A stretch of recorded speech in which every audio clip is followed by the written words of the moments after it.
Cheguei em Bitter Creek numa tarde de agosto, quando o calor fazia o ar ondular sobre a terra rachada e o cheiro de esterco seco grudava na garganta. Era minha terceira cidade em 2 meses, sempre me movendo, sempre procurando trabalho que não exigisse muitas perguntas sobre meu passado. O salão local precisava de alguém para limpar e carregar barris, e eu precisava de dinheiro suficiente para comer. Não era ambição, apenas sobrevivência. O dono do estabelecimento era um sujeito baixo e redondo, chamado Polk, que mastigava tabaco e cuspia no chão enquanto falava. Trabalho é simples. Limpa, carrega, não rouba, não bebe no serviço, $5 por semana e uma refeição por dia. Aceitei sem negociar. $5 eram $5. Uma coisa, acrescentou ele, olhos estreitando. Tem uma índia que trabalha na cozinha. Não fala com ela, não olha para ela, não se mete. Todos aqui sabem disso. Por quê? Perguntei, curiosidade genuína. Polk cuspiu marrom no chão. Porque ela é amaldiçoada. Todos que se aproximam dela acabam mal. É bruxa, dizem. Apache das piores. Só deixo ela trabalhar porque cozinha melhor que qualquer um. E comida boa traz clientes. Mas fica longe. Estou avisando. Vi ela pela primeira vez naquela mesma tarde. Estava na cozinha de costas, mexendo uma panela enorme sobre fogão de lenha. Era alta para mulher. Ombros largos, cabelo negro preso num coque apertado. Usava vestido simples de algodão azul desbotado, manchado de gordura e suor. Quando virou levemente para pegar sal, vi seu perfil. Rosto angular, nariz forte, cicatriz profunda que cortava da têmpora esquerda até a mandíbula. Não era feia, mas havia algo nela que afastava. Dureza, talvez. Ou apenas o peso de carregar ódio alheio por tempo demais. Ela me viu observando e seus olhos, escuros como poços, me atravessaram com indiferença total. Não havia curiosidade. Não havia medo, não havia nada. Apenas um vazio que reconhecia outro vazio. Depois voltou a mexer a panela como se eu fosse móvel sem importância. Nos primeiros dias, obedecia a ordem de Polk. Fazia meu trabalho, mantinha distância, ouvia os comentários, e havia muitos comentários. Os clientes falavam dela em voz alta, sabendo que ela ouvia da cozinha. Aquela bruxa queimou a colheita dos Johnson só de olhar. O filho do ferreiro morreu depois que ela passou na frente da casa dele. Ouvi dizer que ela faz rituais à noite, invoca espíritos malignos. Cada acusação era mais absurda que a anterior. Mas todos acenavam concordando, alimentando a mitologia do medo. Uma tarde, enquanto carregava barris pela porta dos fundos, vi um grupo de garotos atirando pedras na direção da cozinha. Não acertavam ela diretamente, mas faziam questão de mirar perto, gritando insultos. Bruxa feiosa! Volta pro inferno de onde veio! A mulher Apache continuou trabalhando, nem sequer se abaixou quando uma pedra passou perto demais de sua cabeça. Era como se fosse invisível para ela mesma, como se tivesse aprendido a existir sem realmente estar presente. Algo naquela resignação me incomodou profundamente. Saiam daqui! Gritei para os garotos. Eles me olharam surpresos. Ela é bruxa, disse o maior, talvez 13 anos. Todo mundo sabe, todo mundo está errado. Agora somem antes que eu conte para seus pais.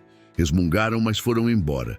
E quando olhei de volta, a mulher tinha parado de mexer a panela e me observava. Havia algo novo em seus olhos agora. Não gratidão exatamente, mas reconhecimento. Como se dissesse, você também é diferente. Naquela noite, Polk me puxou de lado. Te disse para não se meter com ela. Só mandei garotos pararem de atirar pedras.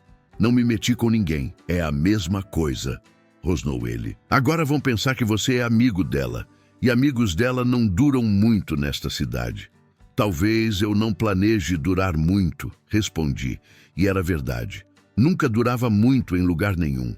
Mas as semanas passaram e continuei ali. O trabalho era estável, a comida boa, e lentamente comecei a observar ela com mais atenção. Não de maneira óbvia, apenas notando coisas. Como chegava antes do amanhecer e saía depois que todos tinham ido embora. Como nunca comia na frente de ninguém, levando restos para casa em pote de metal.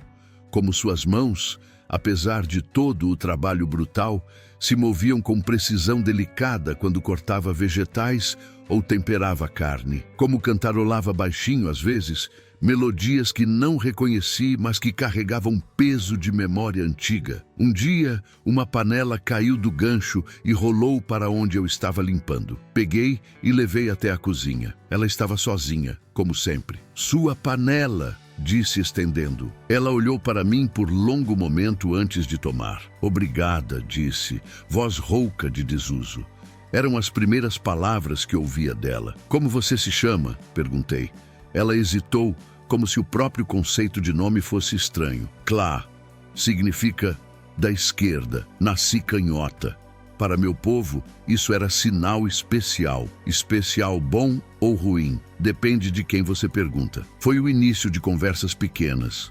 Nunca longas, nunca íntimas, mas reais. Descobri que tinha vivido em Bitter Creek por 8 anos, que trabalhava para Polk porque nenhum outro lugar a contrataria, que morava numa cabana pequena nos arredores, longe o suficiente para não incomodar, perto o suficiente para não desaparecer completamente, que tinha aprendido a cozinhar com sua mãe antes dos soldados, antes da reserva, antes de tudo ruir. "Por que eles te odeiam tanto?", perguntei certa vez, quando tinha coragem suficiente. Ela não respondeu imediatamente. Terminou de picar cebolas, limpou a faca, depois falou sem olhar para mim.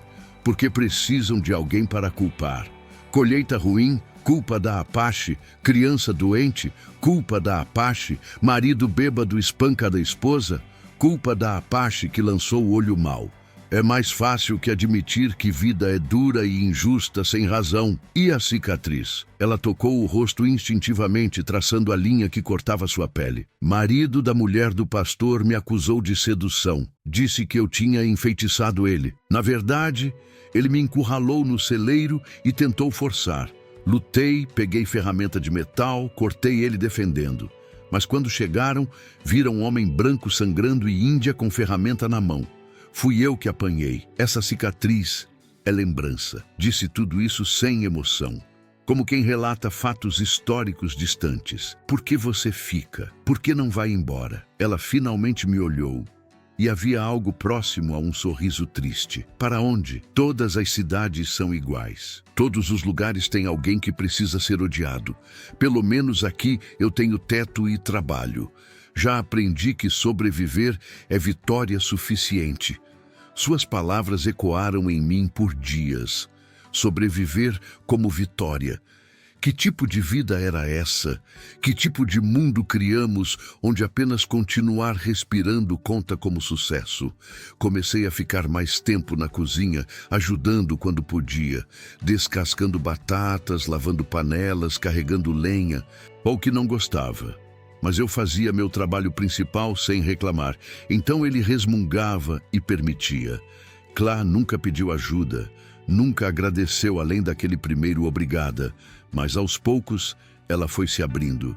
Contou sobre sua tribo, sobre como crianças brincavam no rio antes das guerras, sobre como sua mãe fazia cestas tão bonitas que até comerciantes brancos pagavam preço justo, sobre seu irmão, que morreu lutando contra soldados quando ela tinha 15 anos, sobre seu próprio filho, nascido morto numa noite de inverno brutal na reserva, e como parte dela morreu junto. "Por isso me chamam de bruxa", disse uma noite, "porque não choro, porque não abaixo a cabeça, porque continuo existindo quando querem que eu desapareça.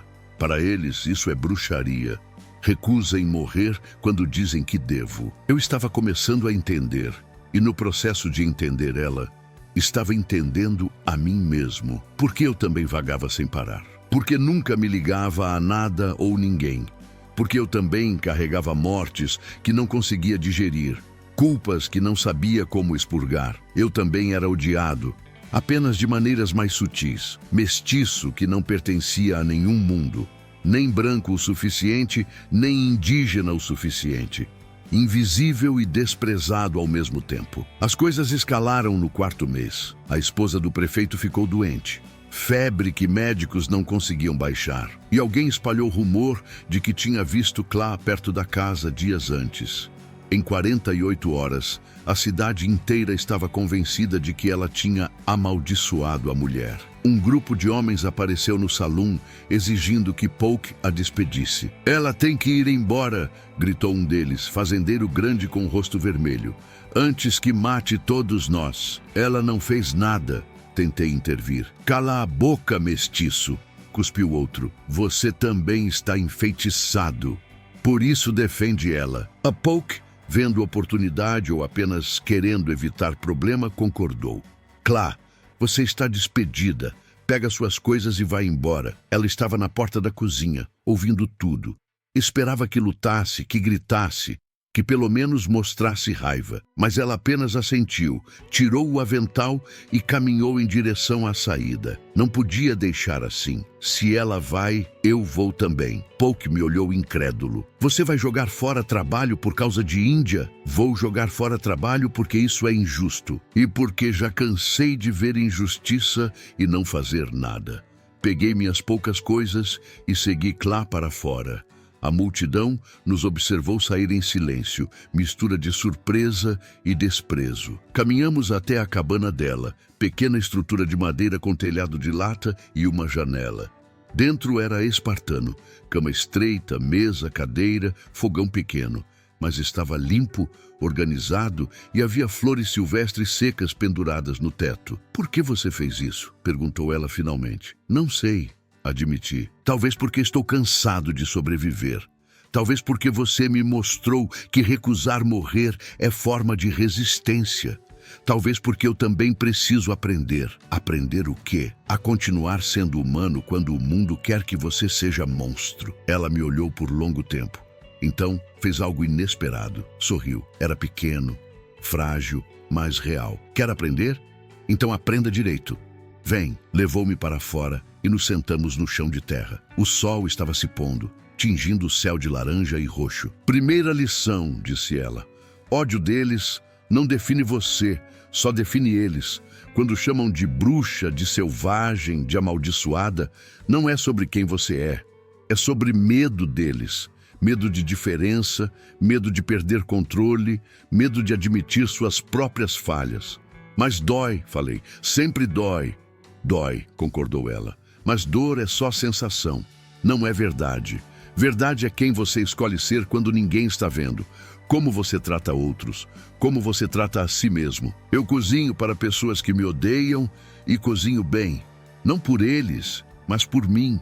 Porque me recuso a fazer trabalho meia boca só porque eles não merecem meu esforço. Minha excelência não é presente para eles, é declaração sobre mim." Senti algo se reorganizar dentro do meu peito. "Segunda lição", continuou ela. "Solidão é escolha que fazem por você. Mas solitude é escolha que você faz por você mesmo." Eu poderia ter me curvado, sorrido, tentado agradar, mas teria perdido pedaços de mim no processo. Prefiro estar sozinha e inteira que acompanhada e fragmentada. "Mas você não é mais sozinha", falei. "Agora somos dois." Ela olhou para mim e seus olhos brilhavam úmidos. "Terceira lição, então, a mais importante. Às vezes uma pessoa que vê você, realmente vê você, vale mais que multidão que te ignora. Você parou os garotos, você conversou comigo, você sacrificou trabalho. Isso não é pequeno.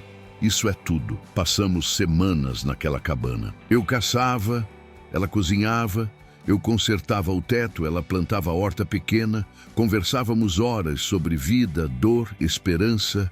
Ela me ensinou palavras em Apache, eu ensinei ela a ler melhor em inglês usando jornais velhos, e lentamente ambos começamos a curar. Não de maneira dramática, mas em camadas, como casca crescendo sobre ferida. "Sabe o que mais aprendi?" disse ela uma noite ao redor do fogo. Aprendi que vingança é armadilha. Poderia ter odiado de volta. Poderia ter envenenado comida, confirmado todos os medos deles. Mas isso me faria exatamente o que eles acreditam que sou. Então, cozinho com amor mesmo para quem me odeia. Porque meu amor por comida, por arte de cozinhar, é maior que ódio deles. E isso me liberta. Fiquei 6 meses com Clá. Melhores 6 meses da minha vida até então. Não tínhamos muito, mas tínhamos respeito mútuo. Tínhamos conversas reais. Tínhamos paz, mas sabia que não podia ficar para sempre. Havia lugares que precisava ir, coisas que precisava resolver, e ela sabia também. Você vai partir, disse ela certa manhã. Não era pergunta. Como sabe? Porque vi no jeito que olha para o horizonte. Você ainda está procurando algo. Ou fugindo, não sei qual, mas ainda não está pronto para parar. Ela estava certa. Mas vou sentir sua falta, falei honestamente. E eu a sua. Mas isso é bom. Significa que importamos um para o outro. Significa que fomos reais. Na manhã que parti, ela me deu pequeno pacote embrulhado em tecido.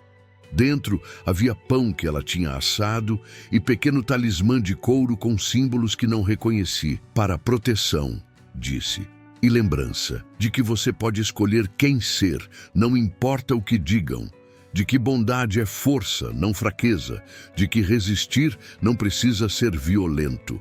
Às vezes é só acordar e escolher continuar, escolher ser gentil, escolher ver humanidade em outros quando eles não veem em você. Eu nunca vou esquecer, prometi, nem o que me ensinou, nem você.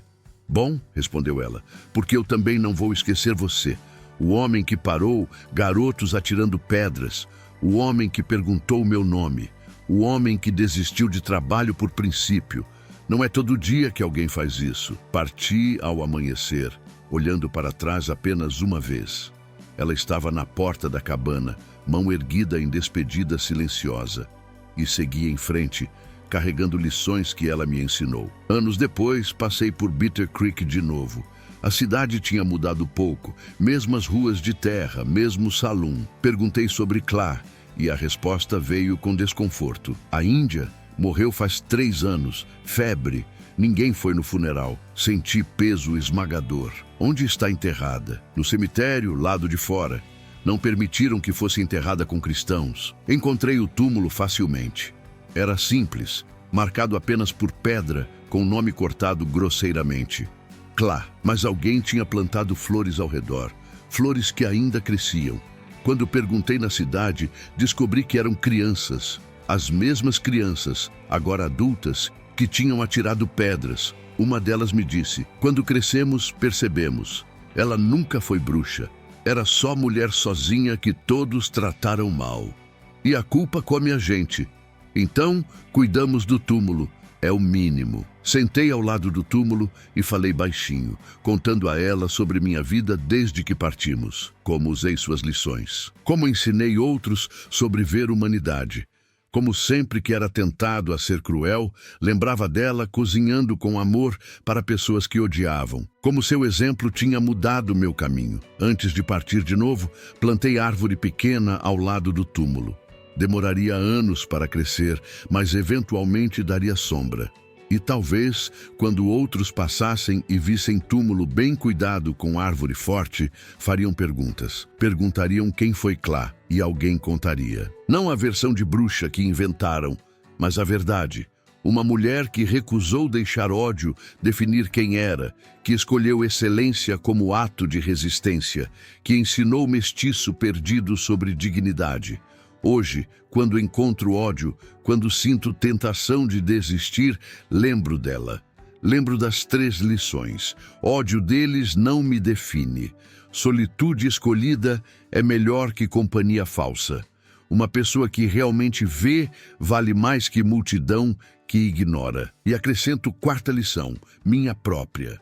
Legados não se medem em reconhecimento público, mas em vidas silenciosamente tocadas, em sementes plantadas que brotam décadas depois, em escolhas pequenas e diárias de ser gentil quando seria mais fácil ser cruel. A mulher Apache que todos odiavam me ensinou algo que jamais vou esquecer: que o maior ato de rebeldia não é violência ou grito, mas simplesmente recusar ser o monstro que esperam.